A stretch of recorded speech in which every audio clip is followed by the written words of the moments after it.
Instant manifestation is the case all the time. Did you see any gradual movement to create this table here, or was it simply there? So every manifestation is an instant manifestation, because in fact, as some of you who have come here more often know from my teachings, is that you're actually consciousness shifting through different slides, different configurations of the universe. You are not literally creating or manifesting anything physically, structurally speaking. It's not possible. Because from the point of view of consciousness, the absolute consciousness, shall we say, there is no time. Imagine that for a moment. There not being any time. There not being any time. There is no time. If there is the absence of time, then everything that can exist already has to exist. You can't create anything new. It all exists. 20,000 billion years from now is already here. Any alternate reality configuration of what we would call, from our position here in this universe, 20,000 billion years from now, exists right here, right now. It has to, because there's no time, and everything that can exist does exist. So it already exists. Where does it exist? Inside your consciousness. How amazing. Infinite creations exist in one central meeting point, and that meeting point is consciousness, the free agent, awareness, you. And you, as your I am individuation, are pouring a portion of yourself out into a particular linear, seemingly linear reality. And so your consciousness moves through a particular understandable, logical sequence of parallel universes all the time. Every second you're doing this millions, billions of times. So fluidly that you don't have any idea that half of the time you don't exist. Every other nanosecond, nothing is here. And then every other nanosecond, there's another frame, another configuration of energy, another configuration of creation showing up inside your consciousness. Now, if you do this a billion times every second, like a light switch flickering on and off a million times or a billion times per second, how would you know? But once you get this, it starts to make sense, because movement, you start to instinctively know that movement is an impossibility. Change is not possible, structurally speaking. Change is not a possibility. Something that is cannot become something else. It's impossible. Very logical. Maybe not yet, but at some point. It will be very logical that something that is cannot become something else. It's impossible. A frame will always be that frame, and every parallel reality is in a timeless stasis.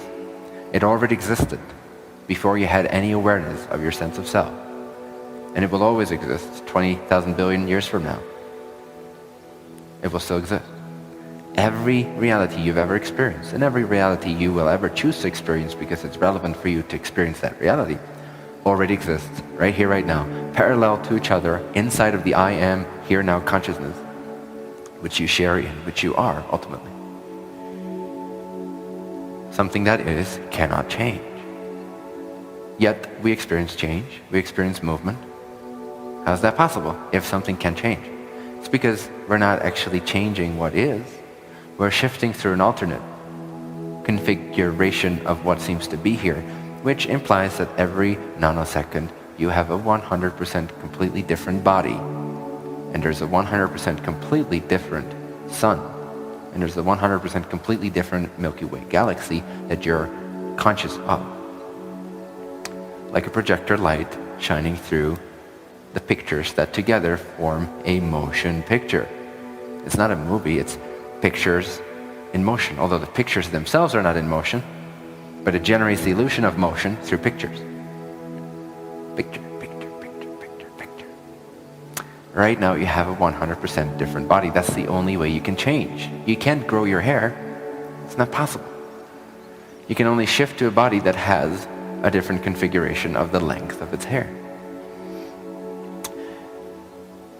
Like I said, your unconscious is hyperconscious. It's superconscious, because that's what's taking care of all this. So you might be wondering, shit, I'm pretty intelligent. For me to move through all these alternate parallel realities, and while I'm focused on my relationship with something or to something in this world, seemingly lost in the sense of separation and illusion and circumstances seeming real, simultaneously, I manage that every billionth of a second, I'm moving into a parallel configuration of this universe where my body has a slightly longer structure of hair. That's pretty amazing. And that's just one aspect of the things that you constantly regulate. So what we call the unconscious is really superconscious. Does that make sense?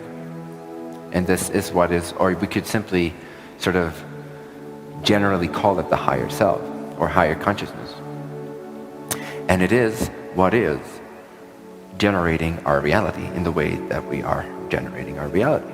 It is what is regulating our agreements.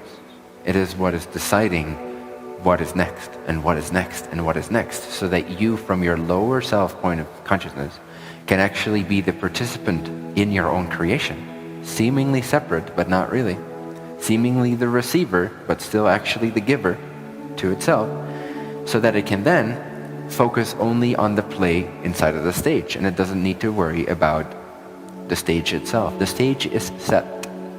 You can change the stage, but the stage is taken care of for you. Gravity is here, it's all regulated, the way your hair grows, etc.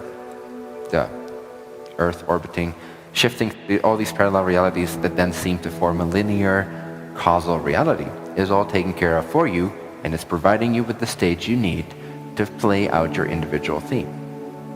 So that you can learn, so that you can express yourself from a very limited point of view, but the expansion you gain from meeting from a limited point of view is massive.